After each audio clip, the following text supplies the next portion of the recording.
सिर्फ 3 महीने में 2 बड़े आतंकी हमलों के बाद रूस दहल उठा है।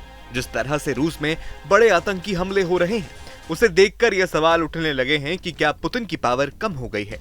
क्या दुनिया के सामने सुपर पावरफुल बनने वाले रूस के राष्ट्रपति युद्ध लड़ते लड़ते कमजोर पड़ गए हैं? दरअसल सोमवार को भी रूस के दागिस्तान में हमला हुआ। इसमें अब तक 9 लोगों की मौत की खबर है, जबकि 25 से ज्यादा लोग घायल बताए जा रहे हैं। इससे पहले एक हमला 22 मार्च को रूस के मॉस्को में हुआ था, जहां करीब 145 लोग मारे गए। आपको बता दें कि दागिस्तान में हुआ हमला पुतिन के 5वीं बार राष्ट्रपति बनने के बाद रूस में दूसरी सबसे बड़ी आतंकी घटना है, जो ये बताने के लिए काफी है कि रूस जैसे देश में आतंकी कैसे सुरक्षा में सेंध लगाकर सड़कों पर उतर आए हैं। इतना ही नहीं, रूस में ये आतंकी आतंक भी फैला रहे हैं। रूस के दागिस्तान में आतंकियों ने न सिर्फ अपना सीक्रेट ऑपरेशन चलाया, बल्कि उस ऑपरेशन को अंजाम भी दिया। दागिस्तान में हुए आतंकी हमले से ये साफ होता है कि इन आतंकियों को बाहर से जरूर कोई सपोर्ट मिला होगा। दागिस्तान में क्या हुआ, ये भी आपको बता देते हैं।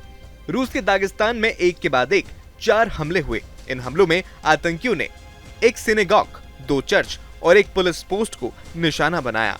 पहला हमला सुबह माकज काला में हुआ। यहाँ पुलिस चौकी पर हमला किया गया। हमलावरों ने पुलिस कर्मियों पर गोलियां बरसाई, जिसमें 6 पुलिस अधिकारी मारे गए। बाद में दागिस्तान के दरबेंट शहर में एक यहूदी प्रार्थना स्थल, 2 ईसाई चर्च पर हमला हुआ। हमलावरों ने इमारतों पर गोलियां बरसाई और आग लगा दी। इस हमले में एक ईसाई पादरी सहित एक नागरिक की मौत हो गई। इन हमलों की जिम्मेदारी अभी तक किसी आतंकवादी संगठन ने नहीं ली है। हालांकि स्थानीय अधिकारियों का मानना है कि हमले में इस्लामिक स्टेट यानी ISIS या उसके सहयोगी संगठनों का हाथ हो सकता है। वहीं दागिस्तान ने हमले के पीछे यूक्रेन और नाटो देशों को जिम्मेदार ठहराया है।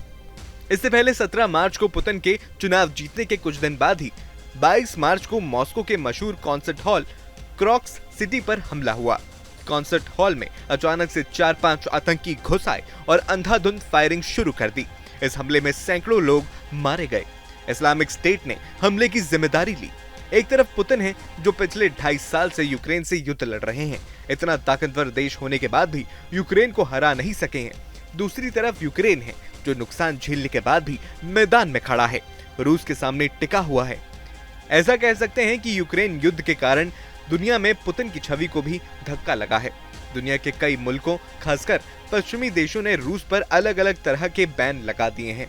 5वीं बार रूस के राष्ट्रपति बनने के बाद पुतिन ने नाटो को चेतावनी भी दी। उन्होंने कहा था कि रूस और नाटो के बीच अगर सीधा टकराव होता है तो ये तीसरे विश्व युद्ध की तरफ पहला कदम होगा। हालांकि इससे कुछ ही दिन बाद उन्होंने कहा कि रूस की किसी भी नाटो देश पर हमला करने की कोई योजना नहीं है, लेकिन उन्होंने चेतावनी दी कि अगर यूक्रेन में F-16 लड़ाकू विमानों ने लड़ाकू उड़ानें भरी तो मॉस्को की सेना नाटो के ठिकानों को निशाना बना सकती है। आपको हमारा ये वीडियो कैसा लगा, हमें कमेंट बॉक्स में जरूर बताएं।